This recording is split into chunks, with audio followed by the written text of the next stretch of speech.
Years ago, I had to shut down my 8-year fabrication business and sell it piece by piece.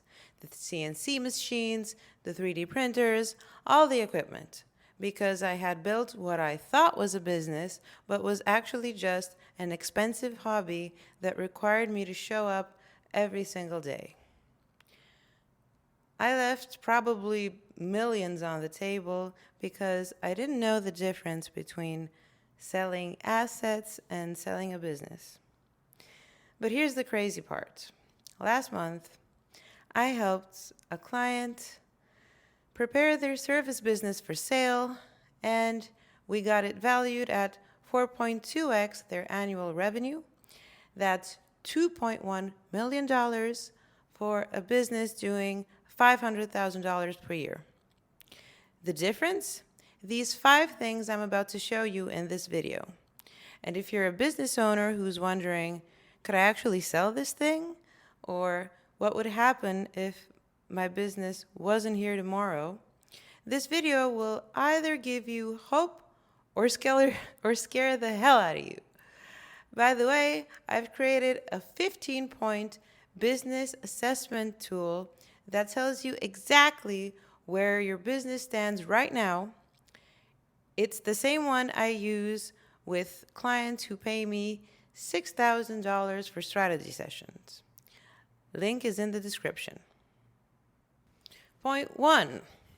Your business must run without you, the so-called vacation test. So the brutal truth is, if your business stops when you stop, you don't own a business, you own a job.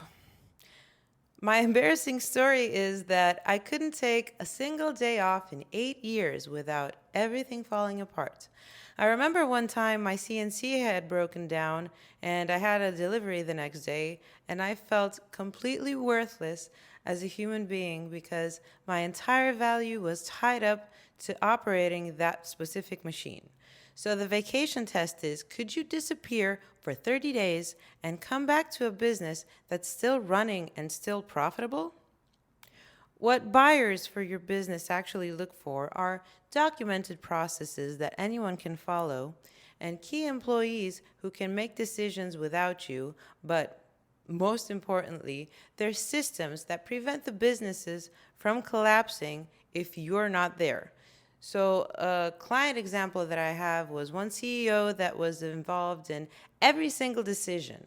So at one point we documented this decision-making process, and we trained not 1, but 3 managers to handle 80% of the daily decisions. The sellability impact for this was that businesses that passed the vacation test sell for 3 to 5 times higher multiples. The thing that you're probably not admitting to yourself, because if you own a business and you're really ambitious about it, is that you have a God complex. So you're under the impression that if you leave or if you don't personally take care of everything, everything falls apart. And I understand this God complex because I have it too. I also think I'm better than everyone. I also think that I am like the goddess of problem solving and whatever. Like I'm best at copywriting, or I'm best at business management in general. But I have to tell you the brutally honest truth is that every time I removed myself from the business as much as possible, or from every project for that matter. Like 2 weeks ago, I organized a day-long conference. It wasn't such a big venue. It was like 800 people or something that I've never done before. But I practiced this thing of completely removing myself entirely from the process.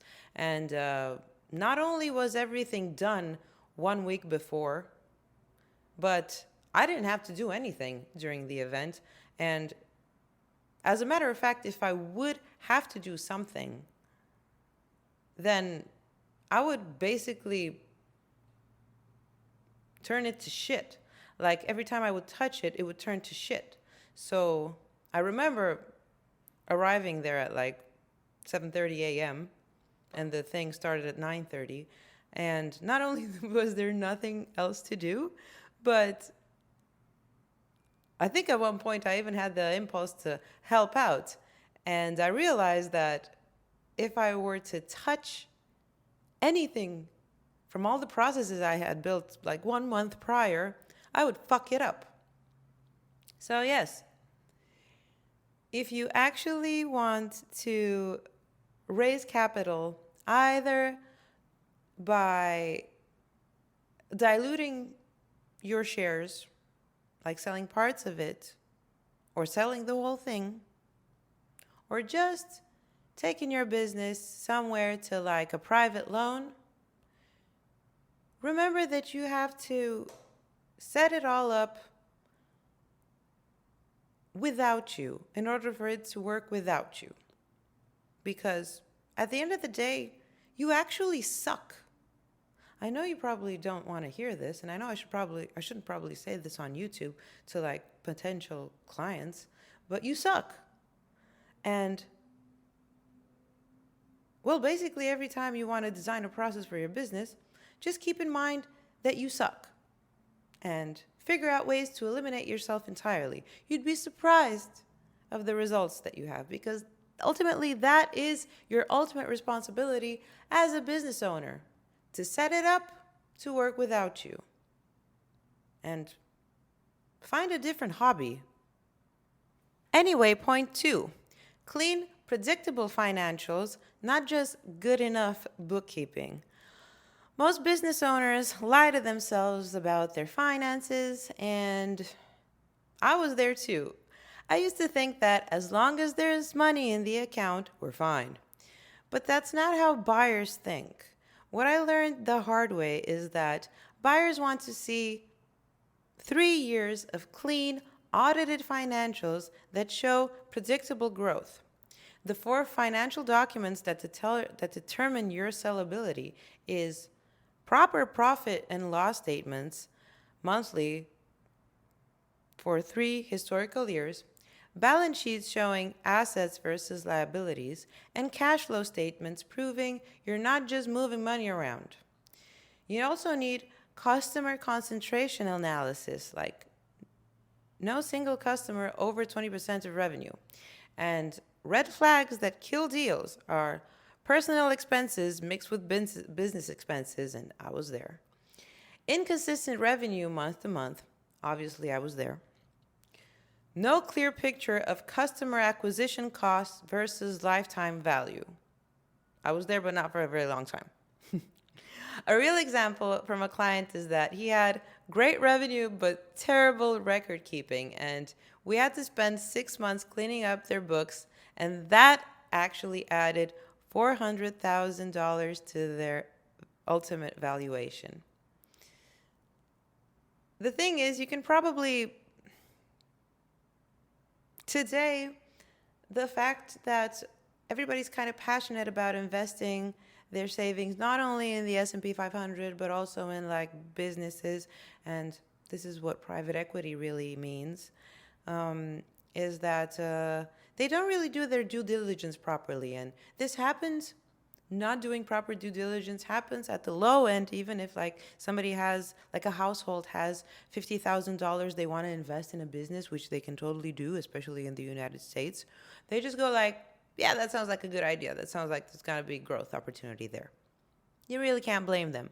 But this also happens with high-end AAA vetted companies for private equity and private loans, like highest in the scoreboard. And I don't really know who does the proper due diligence. But the thing is, they only look at numbers, I think. But the secret to actually determine if a company is successful or not is 50% numbers and 50% narrative. And there's a lovely book, which I will link down in the description if you're a bookworm like myself, that is called Numbers and Narratives. And it describes how numbers can lie to you.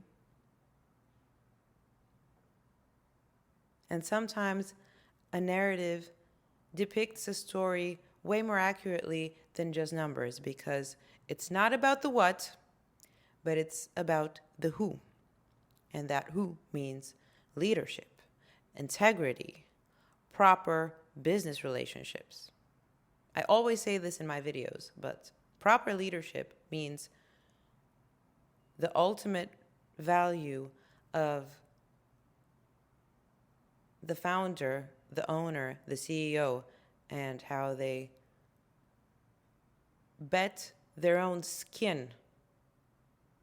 They go all in to make this work. That's what you should be looking at because many times you can't even look at 3 years because, like, maybe it's a startup. Like, how do we know? Anyway, point three, recurring revenue streams, or the so called predictability premium. So, one time projects are the enemy of sellability. I've been there.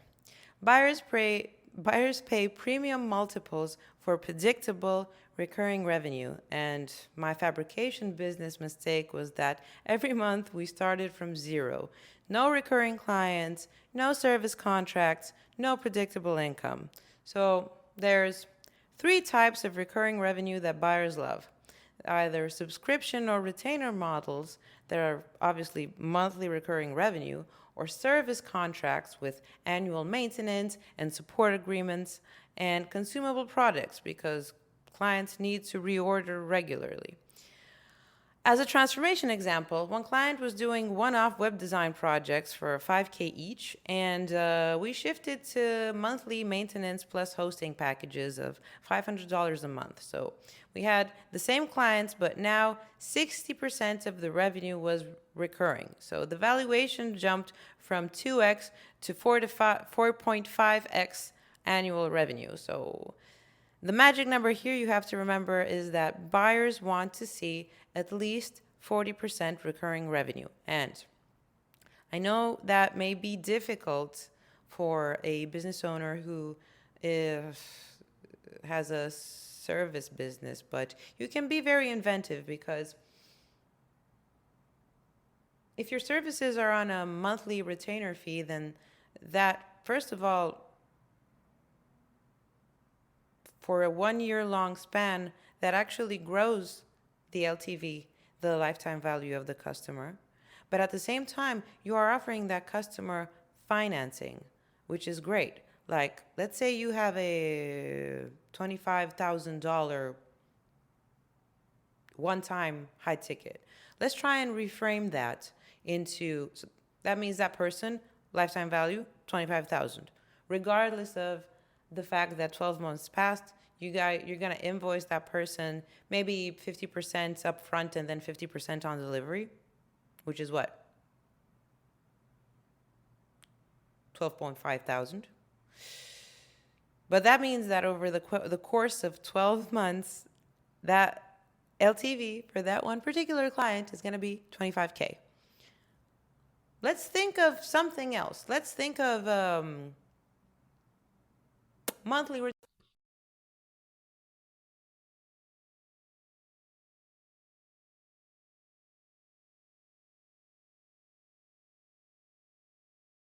I'm sorry, I keep running out of battery for the microphones. I switched from a DJI, what, $200 microphone to this. I think I spent $10 on this Amazon one. This video is cursed. I don't have my tripod. My phone is filming there. It's like against the laptop. We'll be fine. I was talking about how you can convert one-time payment into recurring, which will ultimately grow not only your lifetime value per client, you offer them financing, and it will raise your multiple if you want to sell your business either piece by piece or fully. And the example I was giving was 25K. Instead of it being one time, let's say you switch to 2.5K monthly retainer for 12 months with maybe some premium upon each delivery.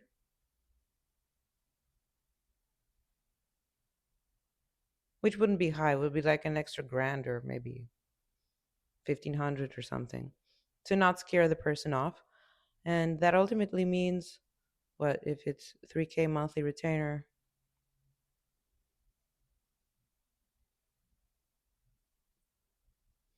36,000. Look into that. You can do it with many things. You can do it for consultancy. You can especially do it for businesses like interior design or web design or graphic design. So, like these types of creative services, I think it's more healthy if your service you are being kept on retainer because you're not gonna hate the guy if he calls you up and says, "Hey, I need modifications," or "Hey, I need help with da da da," or "Hey, I need can you do me some extra?" Da? And because you're on a retainer, it's fine. It's healthy. Anyway, we're up to point four, I think. So, scalable systems and processes, the McDonald's model, which is valid for any fast food. So, your business should work like a franchise. Anyone should be able to run it with the right manual. I learned this was spending at this point it's over 20 no it's over $30,000 on business education after my failure. So I use something called the Six Sigma approach to systemization. I document every process step by step. I create checklists for complex procedures, and I build quality control checkpoints. I measure and improve continuously. I have five core systems that I think every sellable business needs, and that is a customer acquisition system on how you get clients, a service delivery system on how you fulfill your promises, and a quality control system on how you ensure consistency, which is very important. So you have recurring customers, an employee training system on how you onboard and develop staff, you continuously develop staff, and of course, a financial management system on how you track and optimize profitability. As a client transformation, I had a service business with 12 employees but no documented processes. So we spent, I think it was 90 days documenting everything, and we created training manuals for each role, but of course, that included guidance as well. And the result was the business could operate for weeks without the owner being involved, which means that a buyer actually paid 6x multiple because they saw a turnkey operation. They knew that the same way as clients churn, employees churn, and it's their right, and it's your right as well to move on. Like in any type of relationship, we either grow together or we grow apart. And you should actively have systems in place for that as well because it's inevitable. The fifth and final point is growth potential and market position, so the future value factor. Buyers don't just buy what you are, they buy what you could become. And one mistake that I made was my fabrication business was stuck in a declining market with no clear growth strategy. And ugh, it was the same festivals. What buyers evaluate is your market growing or is it shrinking? Do you have competitive advantages that are hard to replicate? Are there obvious expansion opportunities? Do you have intellectual property or exclusive contracts or unique positioning? I've noticed three growth levers that increase sellability. One of them is market expansion. So, can you serve new geographic areas or customer segments? And this is especially looking at fiscal opportunities. Service expansion. Can you add complementary services to existing clients? This, in turn, will grow the LTV of the client. And operational leverage. Can you serve more clients without proportionally increasing costs? The reality is probably yes, but we'll get to that in a minute. So, a real example is one client was a local marketing agency, which these usually have limited growth potential. And we identified their unique process from a specific industry and we positioned them as the national expert in that particular niche. And we created licensing opportunities for other agencies as well With all this, the value increased 300% because buyers saw national expansion potential. And that is a beautiful thing. The key insight that I want you to take out from this is that for future cash flows. Buyers pay for future cash flows, not just current profits. So, like my business mentor William Brown would say, you gotta leave some meat on the bone. So, there you have it, my friend. The five, the only five things you need to make your business sellable: owner independence, clean financials, recurring revenue, scalable systems, and growth potential. And here's the thing: most business owners never think about sellability until they want to retire or get sick of it. And by then, it's way too late to make these changes. But if you start implementing these five things right now, even if you never plan to sell, your business will be more profitable, less stressful, and actually serve your life instead of consuming it.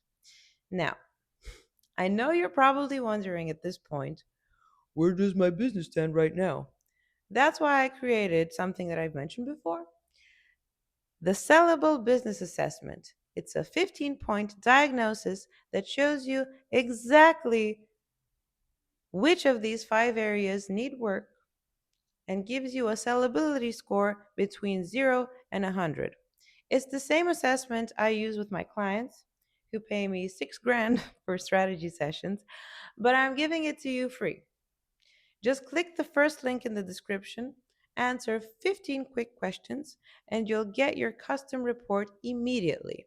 And if your score is lower than you hoped, don't panic. I'll also send you the specific action steps to improve each area.